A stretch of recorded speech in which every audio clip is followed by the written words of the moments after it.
Hey guys, so I just woke up not too long ago and I got a very strong prompt to turn my camera on and talk about, um, so I'm asking for help with my words. My voice is still waking up. This is like the first time I've spoken out loud today. um,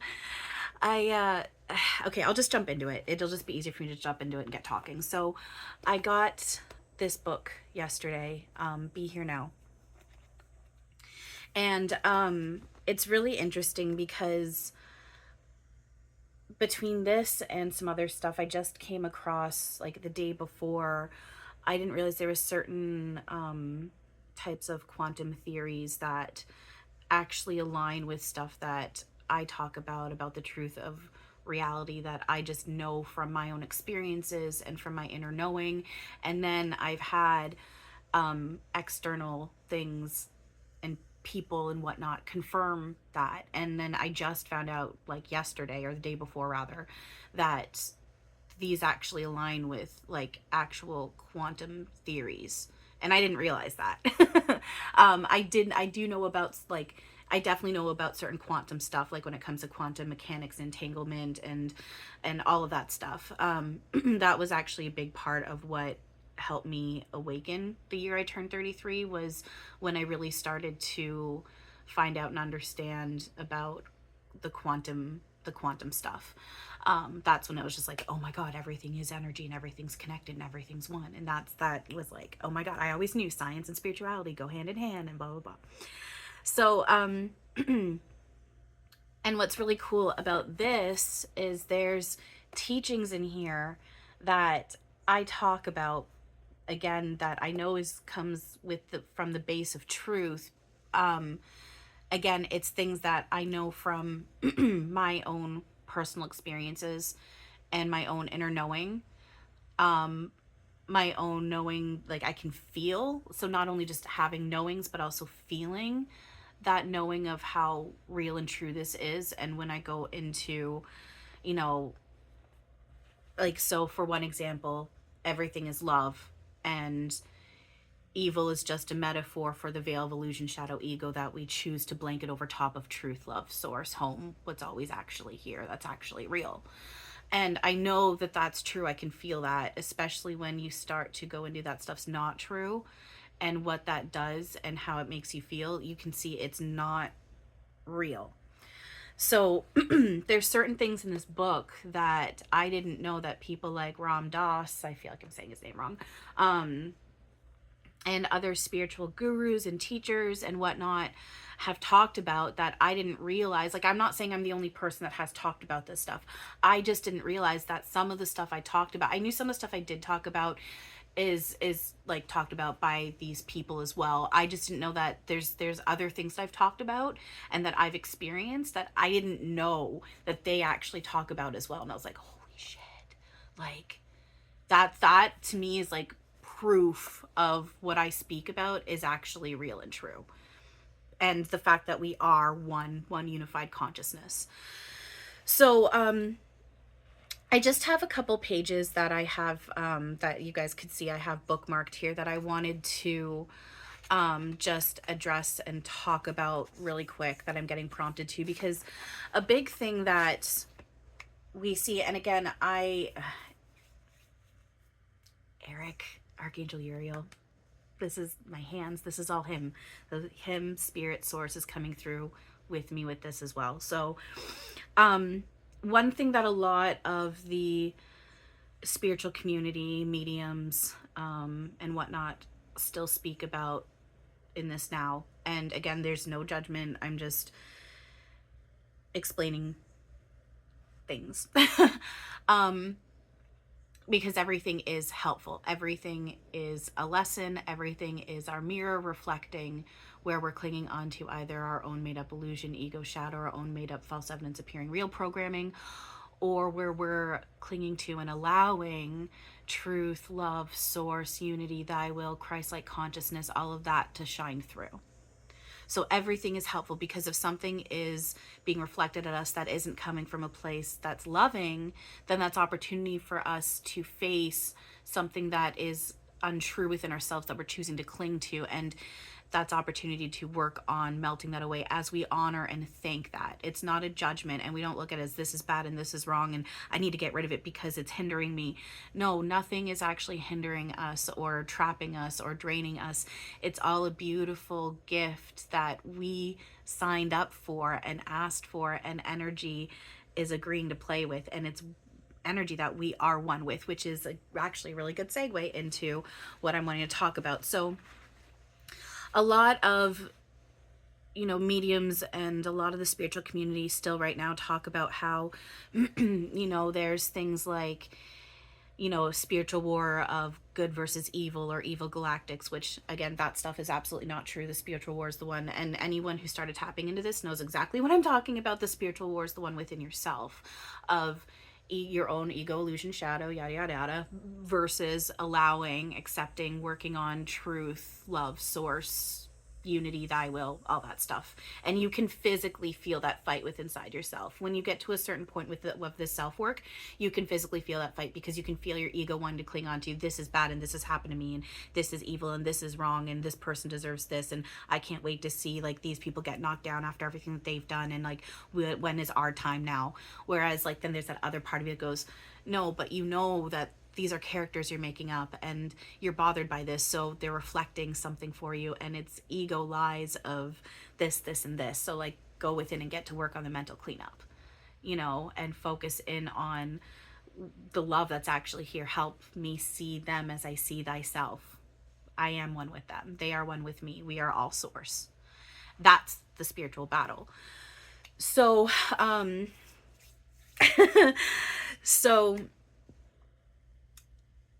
so with that being said, it's so there's that, and then there's also that whole level of a lot of people, and I've done it too. I've spoke about it like this, and I've had even people tell me that this is what I'm doing as well. Where people talk about how they're here to transmute the dark for the collective. They're here to do this for the collective. This is their role, and they're a light warrior, and they're this. And the truth of the matter is everyone is a light being, everyone is a star seed, everyone is an angel, everyone's a guardian angel, everyone is an archangel, everyone is source. We're not actually separate souls doing separate roles. And the moment you go into, I'm here doing this for the collective, without recognizing you are the collective, there is no collective outside of yourself, and you're not even here actually even doing this, then that's when you're also playing with the illusion tool of ego, and you're playing with untruth rather than truth. And again, it's not a judgment, it's not a bad thing. We're not to judge it, and it's not bad. It's all part of the beautiful gift that we have of this pretend journey, this pretend rabbit hole that we're playing with as we pretend to climb ourselves out of it. Because remember, we're not even actually here doing this, right? We're home right now, pretending to be asleep, pretending to be in these simulations, these games, these movies, whatever label you want to put it. Even with that, like I've talked about in other videos, even that whole thing with heaven where we're separate souls, but it's all love and all that. That is us still playing pretend, but with it like the most highest point before we go into full truth, whereas it's complete oneness that we never left, and we're not even separate souls playing separate roles, not even in heaven. That's still part of the pretend game that we're playing. It's just highly, highly, highly tapped into all truth, with the exception of we're still playing pretend with separate souls, but then we still merge into the oneness as well as we do that. So it's this weird little blip where it's like we're in the truth, but we're still kind of playing with untruth, but we're not even actually still doing that. So this again is where the look of mediumship in the spiritual community is starting to change. There's a reason why there's been the people that there has been on top when it comes to mediums, with the numbers that they have and all the followers that they do. Those were messages that were needed in that now for our understanding, understanding. But we, at the same time, we are remembering more and more. We are waking up more and more. We are ascending more and more, whatever label you want to put on it. And as we remember more and more what this is, again, the look of mediumship and spirituality and all of that is starting to change because we're remembering, hang on a second, this isn't actually about an other. There is no other. It's only me. And I'm not even here actually doing this. So with this book, so the first page here that I want to, so I'll just show it to you first and then I will read, because it's going to be kind of difficult for me to read and hold it up at the same time. So just to kind of, I know it's probably a little blurry, but just to give you guys a look as to what this page looks like. Well, it's the top page I'm actually going to, actually, I might read it in the second page. So it says here,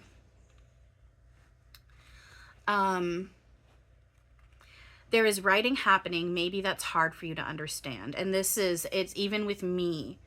It's, again, because it's paradoxical and it's contradictory, but that also means I'll open doors. And again, this is also where I recognize and I acknowledge I don't understand how this fully works.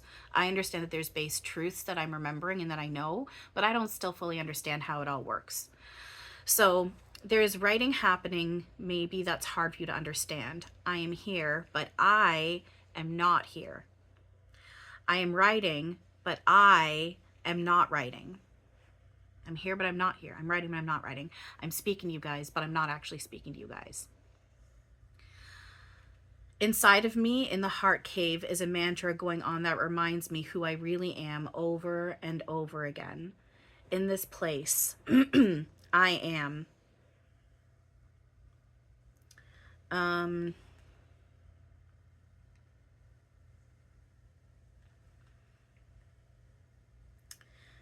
And even as I write, where this mantra is going on, I'm just watching with great awe and wonder. We're the neutral, compassionate observer, and we're in a place of childlike wonder and awe and joy and love, and it's just beautiful. There's no judgment with any of it. The awesome drama of nature unfold before my very eye. Before that eye which sees all and knows all, and on inside goes. I feel like I'm gonna pronounce this wrong, and I'm so sorry for that. Mani Padme Hum, always bringing me right to my heart, where I dwell eternally. So going within, when I talk about going within, or if you hear someone talking about going within, they're talking about going into our heart space, going into resting in that place of remembering and knowing that I am not here doing this. I am beyond this. I am source, God, love. I am even beyond those labels. There is no label. I am beyond the I, because I is even a label. What I am is indescribable, and it's beyond, and it's ethereal. Love is a very appropriate word for it, but that's even a small shit human word to describe the indescribable. So,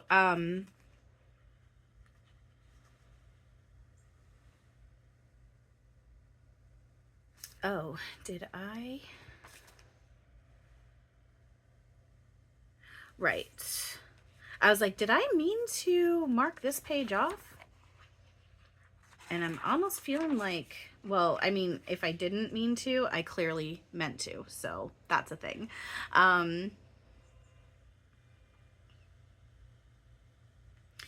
Okay. So yeah, that's funny. So apparently I meant to read into the next page after this one, because I meant to mark the page before it, but I accidentally marked the page after. So, but again, and it's funny because there's a part in this book that talks about accidents, and there are no accidents. So that wasn't an accident. It was meant to happen. And it was meant to happen because I meant to read it right now. So this next page here that I'm going to read first before the one that I quote unquote accidentally marked off. Again, I know you might not really be able to see a whole lot, but just to give you an idea as to what this page looks like.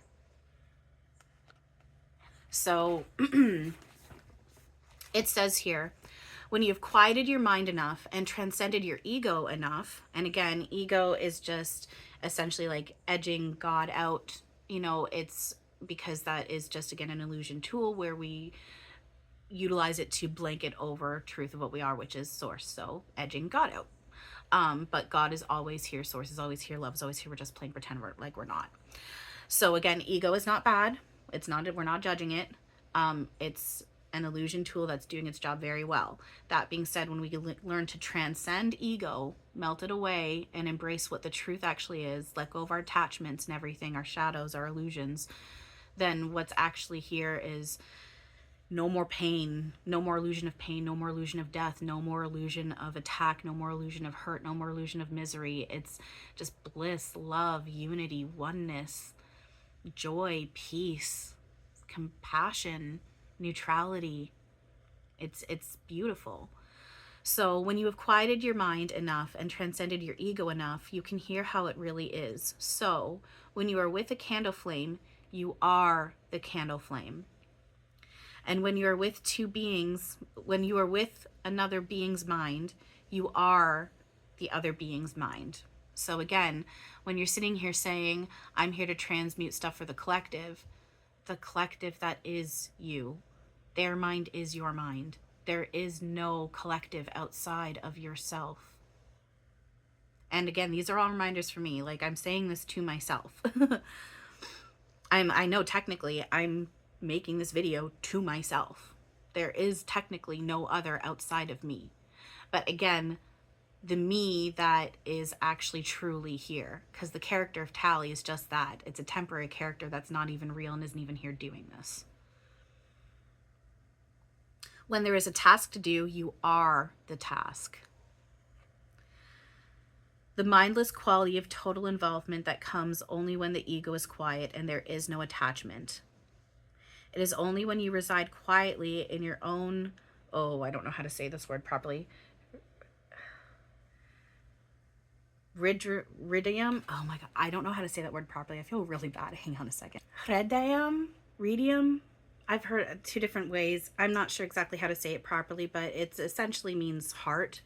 So it is only when you reside quietly in your own heart that you become the total, when you become he of total light, unbearable compassion, and infinite power.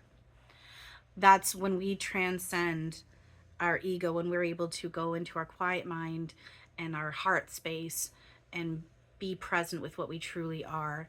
That's when we start to allow what truly is actually here and what we truly are.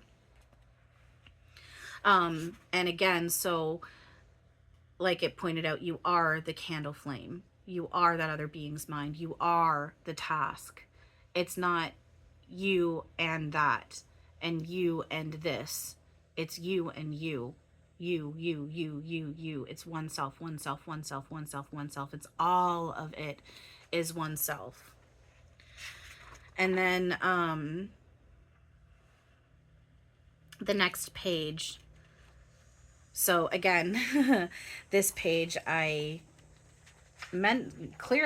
subconsciously meant to. I consciously didn't mean to, but consciously I clearly meant to mark the next page. So the next page, again, just to give you an idea, looks like this. Again, I know you're not really going to be able to necessarily see it very well, but that's okay. And so this page is interesting also. So it talks about, see if you get far enough within, you can see karma. You can see patterns unfolding, of which this life is only a part of a mosaic. But in order to do that, you have to have left the gravitational field of time and space as a matrix. So before I continue with that, so again, karma is another way to explain karma. It's lessons that we choose to sign ourselves up for in order to help wake ourselves up. And why you would see patterns unfolding is because, again, these lessons are to wake ourselves up, and we go through either the same lesson or slightly varied form of the lessons or different lessons until we fully learn said lesson and we transcend that.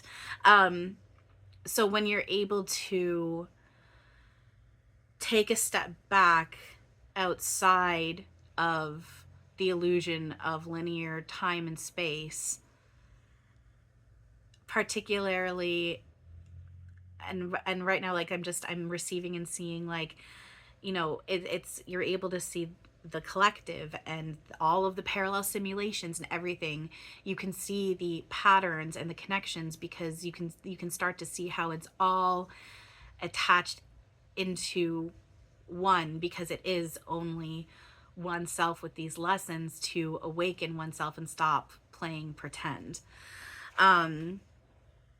So you can't think in time and space. You can't be in your thoughts anymore, because your thoughts are still in time and space and you can't get out of time through them.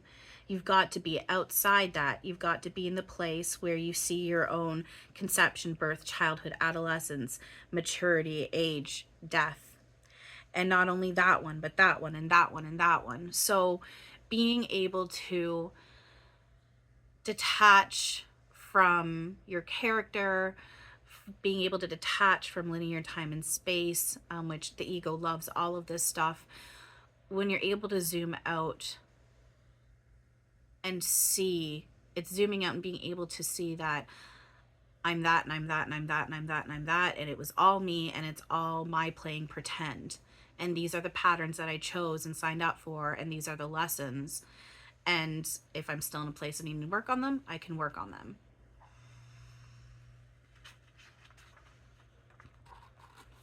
So, and that's just it. So exactly. So the next page, I actually had the page after that also marked.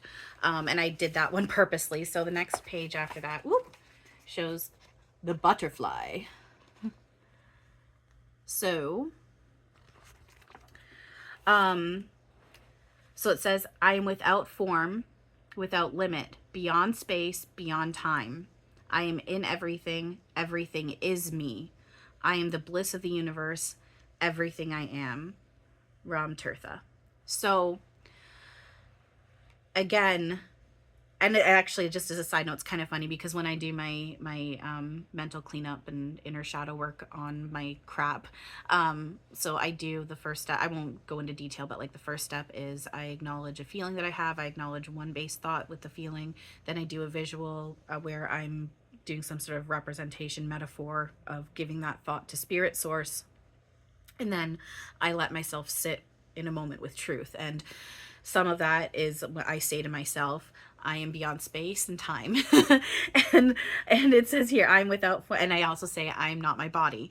And then I acknowledge I am one with all, I am one with love, I am one with source. And it's saying here, so this is essentially what I say during when I do my mental cleanup and shadow and inner work. And it's just saying it in a slightly different form with a few different added words and switched up words. So I am without form, without limit, beyond space, beyond time. I am in everything. Everything is me. I am the bliss of the universe. Everything am I.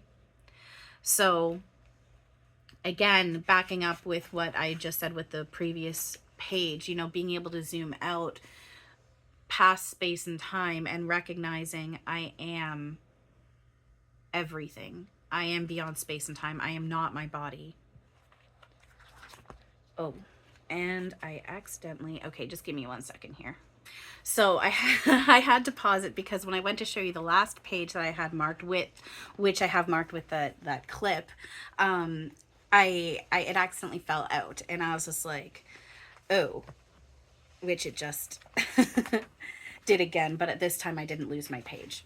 I had lost my page, and so I was like, okay, and I did have that blip of maybe I'm not supposed to share it, but what it actually was, I am still going to share that page I am still going to share that page that I have marked. But what was funny is I can see why I lost that page, because when I flipped the book open again to find the page I had just lost, I accidentally I opened to another page, and this is actually relevant. Yeah, I can see I'm not getting prompted to read the whole thing. Just this very top part here. So again, I'm going to flip this around and try not to lose the page again that I want to read next. But just the top part here was highlighted to me. Nothing to do, there's nowhere to go, and there's nothing to do. And that's, again, something that I talk about often. We aren't even here doing this. There is nowhere to go. When we die, there death isn't real. It's just we just stop playing with illusion, shadow, ego. We're still here. All is here. They're so here. All our loved ones, spirit, source, ourself, our true self, whatever we want to label it, is so here. They don't go anywhere. We don't go anywhere. There's nowhere to go. And we're not actually here doing this. There is nothing to actually do. Just be. But while we're playing pretend like there is stuff to do, what is the one thing that we are here to do? The only real responsibility we actually have is our self-work. Because everything external is literally just a holographic projection that we're pushing outward and reflecting back at us. And I can even feel myself, even with that, there's that resistance kicking in of just like, okay, what if I'm wrong about that? You know, like, I'm not saying just like, you know, if just drop everything and throw your whole life away and just, you know, like, that's, if you're getting called to do that, go ahead. I'm just saying that we're so caught up in our illusioned ego characters and the illusioned ego life that we've forgotten, but we're remembering that all of this stuff that we feel like we're supposed to be doing, from the quote unquote mundane 9 to 5 daily human life to I have to be this way and act this way and do certain things with myself and my body in order to be spiritual and awaken. There is nothing to do. Even again, look of mediumship changing, there's still lots of mediums and a big part of the spiritual community that insists that you have to eat certain foods and exercise your body in certain ways in order to wake up and be able to be spiritual and tap into what's truly here. That's bullshit lies from ego, because that stuff is all external and it actually has zero meaning and power until oneself gives it that. I play like it does have meaning and power and that it can affect me. I still play that way, but I have the knowledge that it actually doesn't. And again, I do the mental cleanup on it. It's an ego lie causing our pretend illusion of limitation, an illusioned ego lie causing the illusion of pretend limitation. And my foot just got tickled. Thank you for confirmation. Thank you. Saying that we are limited in any way. Exactly. We're not limited. Within love, unity, thy will, Christ-like consciousness within truth, we are completely limitless. And the external can and does reflect that. We're just stubborn and we are so still caught up in our pretend amnesia that it feels like it's crazy and it's not real. And I'm feeling a moment of that right now. Excuse me, see? And excuse me, even that right there is reflection of my resistance to this, and my fear of what I'm speaking is going to make people think I'm nuts. So that's reflecting that. So yeah, there's nothing to do. There's nowhere to go. There's nothing to do. We're here, home now. We're just playing pretend we're not. And we do the mental cleanup in order to stop playing pretend. And then this last page here that I keep getting, that I was getting prompted to share. It's just really the top page here. So as long as there's an up, down in your head, outer darkness. As long as you're in the world of yin yang, outer darkness. It takes a lot of purification. Purification of what? Purification of thought. And it's, and then what's funny is because it talks, and then the next thing it says, purification of body, freedom from attachment. So what I'm receiving with that is purification of body, freedom from attachment. So I'm seeing it more so as detaching from our bodies. That purifies the body, because when we cling to, and I'm asking for help with my words, and I'm just double checking, like I'm receiving this, and I am feeling like a power within my crown chakra. It's actually like it's starting up in here, and I'm feeling it going down through the core of my head, and it's like sitting in like my jaw. I'm feeling it. Oh, I'm feeling it right through my forehead. Because the body is, again, it's just merely a map of the consciousness, right? It's a training tool, and it's to be utilized for loving communication. So as we purify our thoughts, we purify our external, which includes our body. And as we work on our detachment from our body, that purifies our body, because when we have these attachments to our body and how it's supposed to look and function and how we're supposed to work it and nourish it and everything, that again causes more ego attachments. um, and our bodies reflect that in one way or the other. Even someone who would be maybe deemed the most healthiest person in the world in all ways, you know, physically and whatnot, there's going to be something within their body in some way that is going to reflect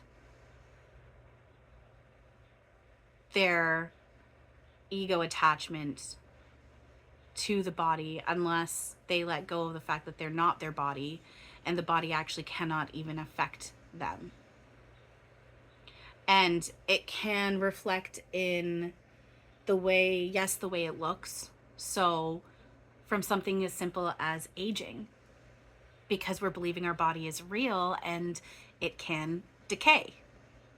But then it can also reflect in our, say, stress levels, or even zooming even, it's not zooming even further out, but this part's true too, seeing an other and judging them in the way they look, or their lifestyle, or their eating habits. It's all lessons and reflections of how oneself is clinging to the body. So it's not a matter of purifying the body because the body is toxic in this and it's affecting you. That's actually an ego lie. It's purifying the thought, which also purifies the body, because the body is the map of the consciousness. The body doesn't actually affect what we truly are.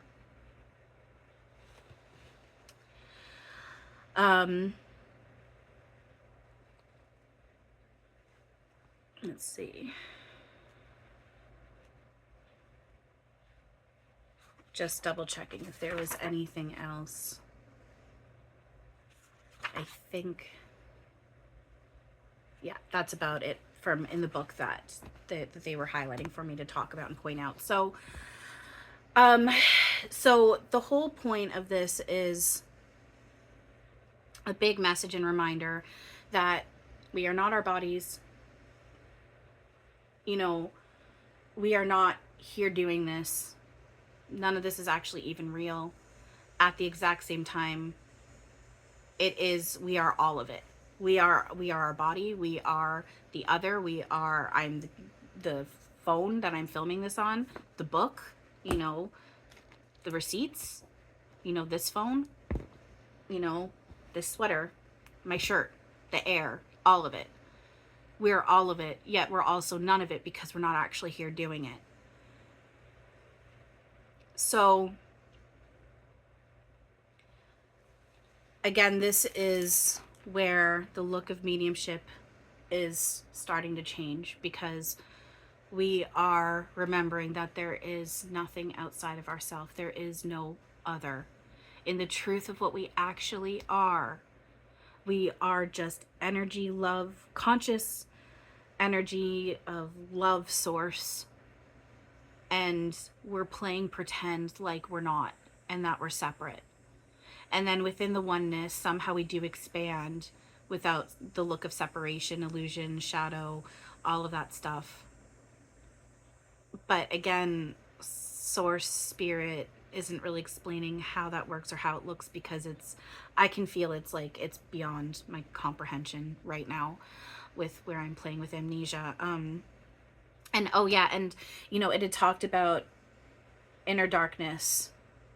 Sorry, and that's just it. It's a reflection of the choosing to believe in darkness within ourselves and projecting it out.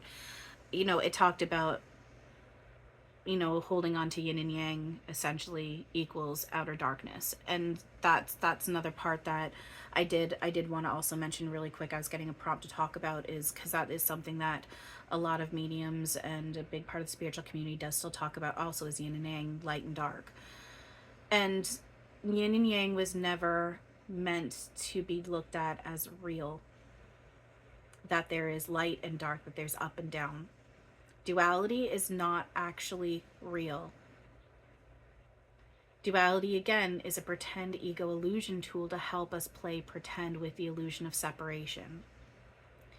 Yin and Yang is showing that we are, the darkness is not outside of ourself, because the darkness is an illusion tool that oneself made up to play pretend. And it's a pretend tool that one is playing with and choosing to project out and blanket over top of what we can call light. But the darkness at the same time allows us to actually see the light, which is what we actually truly are. It's a way for us to see ourselves in a pretend way that we pretend that we don't see ourselves. Words. And again, I know it can sound confusing, it can sound paradoxical, it can sound contradictory. This is what it is. Zooming furthest out, this is what the base truth of what everything actually is. And so again, we're not to judge anyone who's speaking differently. It's all helpful, it's all lessons. It's also just super important to be able to step back and remember what this actually is and do the self-work. I came across someone who did this video on, the darkness of the world and breaking generational trauma and curses, and they essentially told me to go educate myself, which again is them. I can see it's a reflection. Their response to me was a reflection of my resistance. Plus, I'm still working on, not pushing myself in other people's spaces, but then also working on not judging myself for that and remembering, even if I do that, I'm not even doing anything wrong in that either. And to say I'm doing wrong is an ego judgment. There is no wrong being done. That being said, I'm still wanting to work on, just being in my space and giving my messages in my space, and not, because if I'm feeling like I need to say something in someone else's space, especially if I can feel like it's coming from a place of ego and wanting to tell the other person how it is, that's something for me to work on, and I recognize that. So this person essentially told me to educate myself because I had responded to this video and I had said, essentially the truth of this is there is no generational trauma or curses, because there is no other. We are our ancestors. We didn't get picked and chosen to be special, to break a long linear time of generational trauma and crap and curses. Like, what is a curse? There are no curses. If you're saying the word curse without recognizing, without the intention of the meaning behind it being a lesson and helpful, but you're using the word curse with the intention of the definition of it's basically like a spell that's been cast on you and your ancestors, and it's up to you to break it because you've been the one that's been picked and chosen to do this now at this time. I can literally feel ego getting off on that. It feels good to know that I'm the one that's doing this.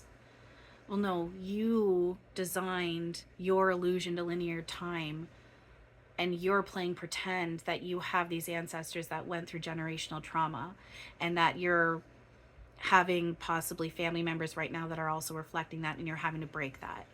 I'm in my own loops of that as well, that where I broke out of a certain loop, and I can physically see, there's actual physical, you can physically see, it's really interesting, you can physically see the loop that I was in and that I'm now out of. That being said though, I need to recognize that loop, as much as my ego wants to go, that was generational trauma from my family that I just broke. What I really need to recognize is it's all reflection metaphor of my illusion made up trauma, my illusions, my ego, my shadow, my own made up false evidence appearing real programming that I've allowed to play out in loops. And I'm now breaking my made up loops of illusion by doing my self work. That's the difference right there. That's the switch, and that's going into the truth of what this is. There is no linear time. There is no past. There is no future. Remember, but it's all backwards right now. So remember, I can't see it. Be here now. Remember, be here now. Be here now. There is no past, there is no future. There's only an ever present now. You are your ancestors. You are the collective. They are not outside of you. There is no trauma. There is no curses. There is nothing bad happening to you. Everything that we navigate through, everyone we interact with, is all versions of yourself that you are reflecting out and projecting at you in order to help you face your made up shit so you can work on it, so you can stop playing pretend with these loops of illusion. So yeah, I'm going to end it there. This is now just over 40 minutes. So that's enough for today. And again, it's interesting because it is so quiet right now. I have had kids screaming outside my window since I woke up, and all summer the noise has been almost constant. Even yesterday there was banging and pounding around at this point during the day. My neighbors, I don't know where they are or what they're doing, but it is silent. So again, I know, and that urge to turn my camera on right now, like I'm not dressed, I'm not showered, I'm in my freaking shirt and PJ shorts and that's it. But the urge to turn my camera on and do this was so strong, and it's been so quiet. I mean, I think there's been some noise from the kids outside, but for the most part, compared to what it was before I turned the camera on, it's been like freaking quiet. And especially, I mean, upstairs is silent, like silent. Have no idea where they are, but it has not been like this for most of the summer. Like, it's been constant noise. So point proof to me more that I was meant to be doing this right now. So yeah, I hope at least one of you finds this helpful. And again, as always, these are reminders for myself because I recognize there is only me. So I'm going to keep working on myself, and yeah. Oh, and actually, and one more side note, it was really interesting because I read through a good chunk of this last night, and when I got into bed falling asleep, I felt extremely ethereal. It was really cool. And I'm still actually kind of feeling it right now. Very, very tapped into that place of calm neutrality, my body feeling amazing. I got into bed and my blankets, oh my God. Like, man, dude, my blankets were just beyond comfortable. It felt like I was floating in freaking water, man. And like perfect temperature water. Like, it was so ethereal. And then I had a really awesome experience in the astral last night as well, which I won't speak about right now. But it is something I'm definitely sitting with and treasuring right now. So, yeah, I know this stuff is real. And again, you guys, you don't have to go anywhere special. You don't have to pay anybody. You don't need to be doing anything specific with your body. Honestly, it's the mental cleanup, man. It's the mental cleanup. That's what I'm doing. And everything else external, that just flows when it's supposed to. So please know, if you don't have the money, if you don't have the motivation to do anything like really huge with yourself, if you don't have the motivation to be doing certain things when it comes to food and exercise, that's okay. Sit with how you're feeling. Just fucking be, man. And as you're able to, do the mental cleanup. What's one thought? What's the feeling you're feeling? What's one base thought? Sit in a visual, giving that thought away in whatever metaphor, throwing a frisbee, handing off a dark ball of energy, dropping seeds on the ground, whatever it is, whatever works for you. And then sit with places, remembrances of truth.